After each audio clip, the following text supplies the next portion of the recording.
Hello again. I want to talk today about something which everybody of a certain age knows, and yet an awful lot of people don't want to say out loud, which is the way that the country has changed um, due to mass immigration, mass unrestricted, unlimited immigration. I spent my adolescence in Ilford, which is now in East London, or to be precise, I grew up in Seven Kings, on the edge of Ilford. In the 1950s and 1960s, this was a very dull and quiet area. It was 100% white and almost entirely working class in those days.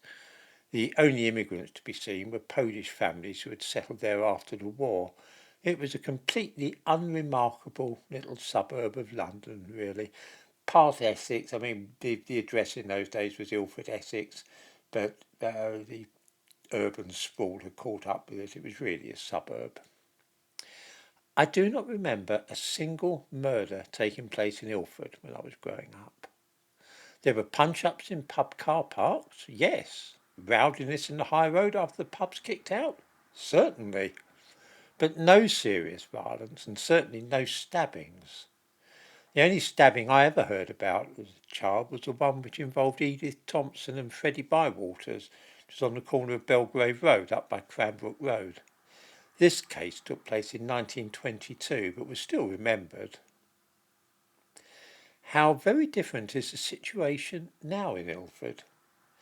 I thought that to illustrate the difference, it might be interesting to look at a few cases involving stabbing in the area over simply the last 5 years. For comparison, by the way, in the 1950s there wasn't a single stabbing in Ilford. In 2018, Daniel Adeyemi was charged with attempting to murder a police officer by stabbing him outside Ilford Station. In April 2019, a man was stabbed near Ilford Station and rushed to hospital. On March 20th, 2020, a black guy called Ricardo Fuller was stabbed to death in Ilford. Emmanuel Tamwazgari, Edmund Tucker and Jermaine Ancora, all of them black, were convicted of involvement in his death. Also in Ilford in 2020, 3 men were stabbed to death in one single incident. Narinder Singh Lubaya, Harindra Kumar and Malkit Singh were all killed. They were Indian nationals, and the man who killed them, Gurjeet Singh, was ruled to have acted in self-defence. That same year, Luthujan Sivian and Abdir Soliman were charged with attempting to murder a man by stabbing him near Ilford Station. Khamran Khalid was stabbed to death in Ilford in 2021. The men convicted of his murder were called Abu Bakr bin Abdulaziz and Ashraf bin Abdulaziz. In 2022, Imran Issat was stabbed to death in Ilford. The men who killed him, their leader, was called Dwayne Morrison. He was black. In November 2022, 2 men called Saeed Abu Sheikh and Zakiraya Jalani Muhammad were stabbed and shot in Ilford and killed. In December 2022, a man was stabbed in Ilford. In all these cases, both the victims and those convicted of the crimes were not of white British heritage.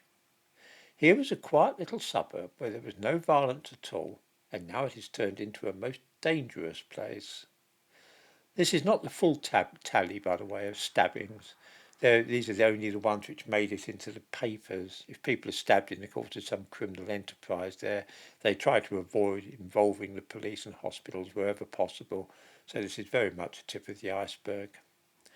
I wonder if anybody could possibly assert that there is no connection at all, in this case, between immigration and violent crime. How is it that for over 100 years Ilford was so quiet and dull, with only one stabbing every half-century or so, and then we see a situation where people are getting hacked up with knives there every year? Have any viewers been to Ilford lately? Do any remember Ilford back in the 1960s? I cannot help but think that there is a connection here between the fact that when Ilford was entirely white and homogeneous and no foreigners were living there at all, it was peaceful and quiet and dull, and that these days, when there are quite, well, rather fewer white people, it's white people, there are old people that can't move. And now it is a lively place with people knifing each other all over the shop. Is it really a coincidence? I wonder.